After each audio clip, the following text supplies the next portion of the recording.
we see all kinds of screenshots, screen grabs, quotes from the Talmud going around Twitter, X, on social media as evidence that Judaism is this horrible religion that preaches or teaches all kinds of sinful things that and the Talmud is a guidebook for these sort of things. So I really want to kind of demystify this, because I think a lot of these people, or I think a lot of instances where I see this from the Bilzerians, these types, are totally in bad faith. But I think there are a number of people who really genuinely do not know and don't want to be anti-Semites or hateful or anything, but just don't know. And so I think that makes it worth just explaining what are these quotes people are getting. What is the Talmud? Okay, so first, what the Talmud is, the Jews believe in the Bible, what the Christians call the Old Testament, as do the Christians, as do the Muslims.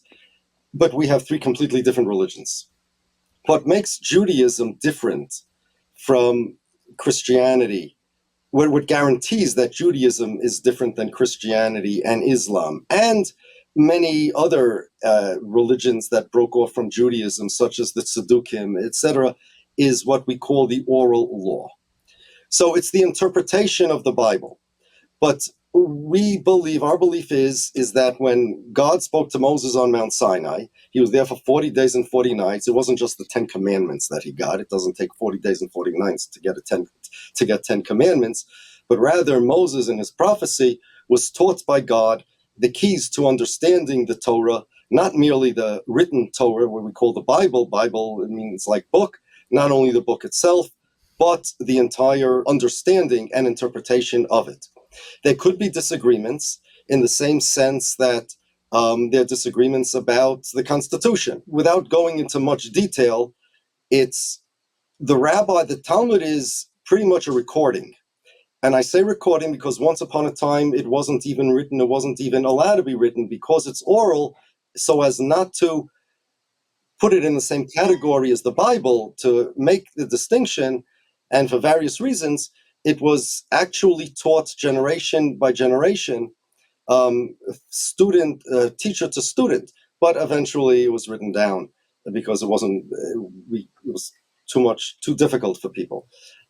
It's a recording of various conversations of rabbis, not just rabbis, leading sages whose words are, they're the experts in Judaism.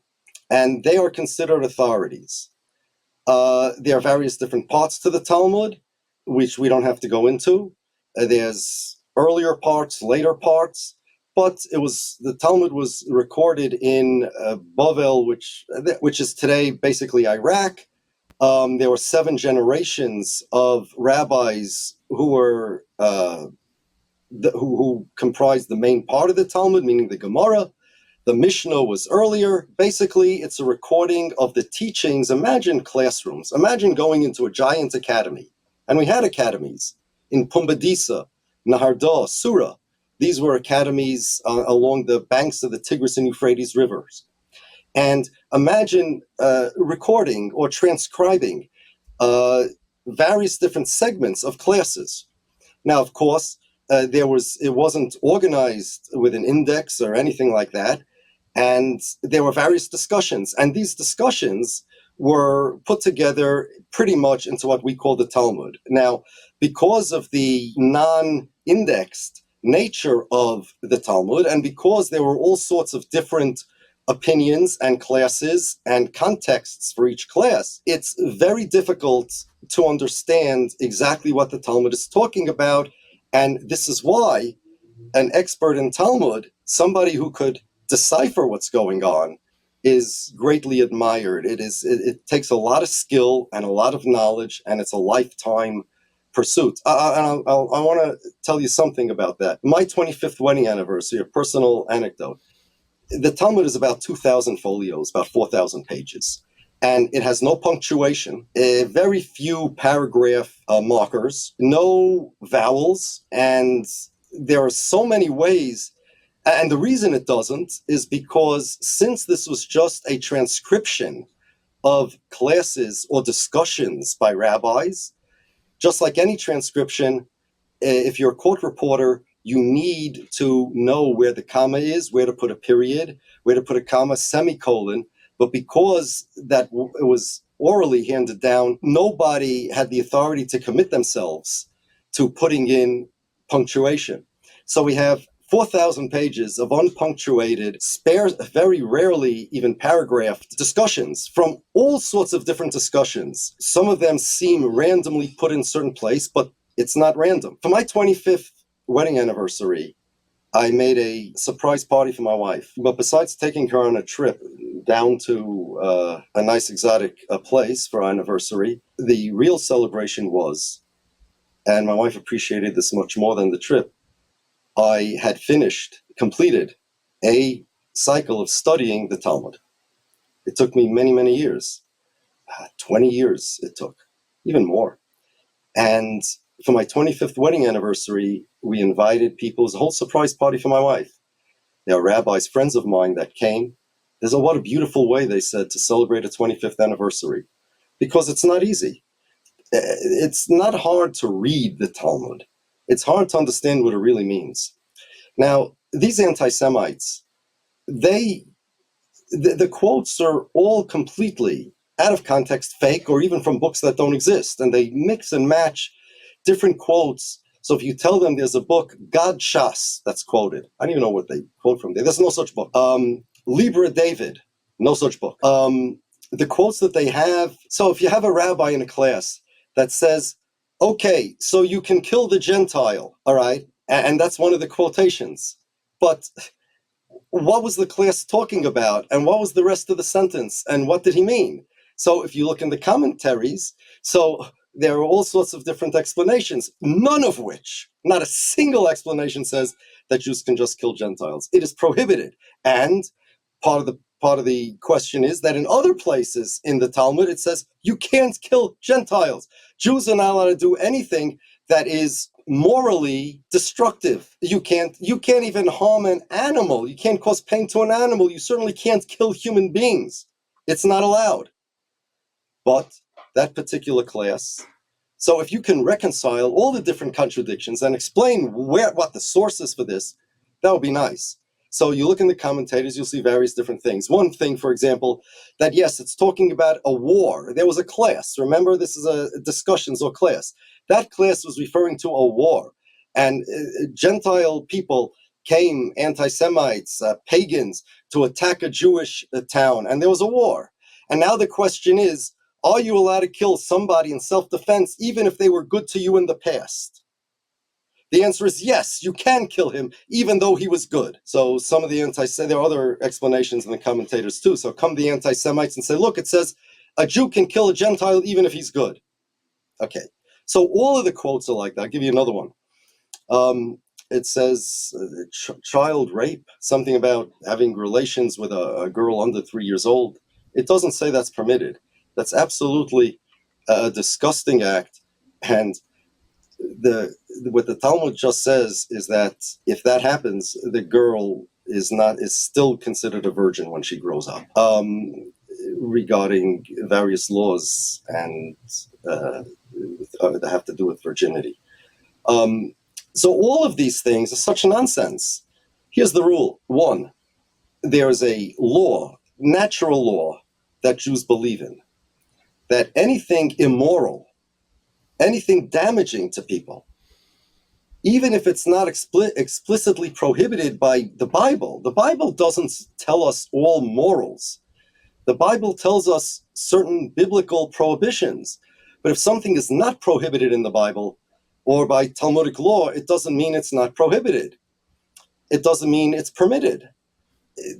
So all of these quotes, I'll give you an example. It doesn't say anywhere in the Bible or in the Talmud what the prohibition would be if you blow up somebody's house. We know it's prohibited because you have to pay him back, but it is prohibited. The question is where? It says thou shalt not steal. Well, you didn't steal anything. Stealing technically, according to the letter of the law, and this is also Talmudic, the elements of offense means you take it for yourself. The truth is blowing up somebody's house is prohibited. It's disagreements as to what the prohibition is. But the Bible doesn't tell us all moral laws. There are certain things that the Talmud says clearly is not prohibited by biblical law, but you're not allowed to do it because it's disgusting. That's all. And not only that, but rabbinical courts have the authority to keep society civilized, enacting whatever laws and restrictions they deem necessary. So number one, the Talmud is a biblical interpretations, but it's not even interpretations. It is a snapshot or transcript of disjointed classes or discussions that different rabbis have had in different topics. Now, yes, if you're really skilled, you'll be able to figure out what the pattern is, why this particular discussion was here. You'll be able to reconcile the contradictions. It's very similar to being a diagnostician. Being a Talmudic rabbi is similar to being a diagnostician. You come in and there's a symptom of one disease, but it can't be that disease because that would be a contradiction to a different symptom. Or there's another symptom that seems to contradict the first symptom. If you're a good diagnostician, you could make everything align.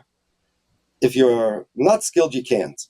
Same thing with rabbis. It's a tremendous skill to be able to align everything in the Talmud and prove that this is the case, just like diagnosticians do. You interpret the Talmud, and the Talmud interprets the Bible and also transmits traditions that were given to Moses outside of the Bible as well.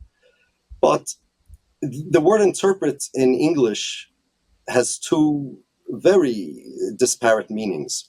You can interpret a poem, which depends on your feelings and your prior biases and how you look at your worldview in general. And you can also interpret an X-ray. The difference between interpreting an X-ray and interpreting a poem is that where an X-ray is concerned, there is an objective correct answer. You just may not know it and there may be disagreements about it. Interpreting a poem, there really isn't. That's what they taught us in school. There really doesn't have to be an objective answer. It means to everybody something different.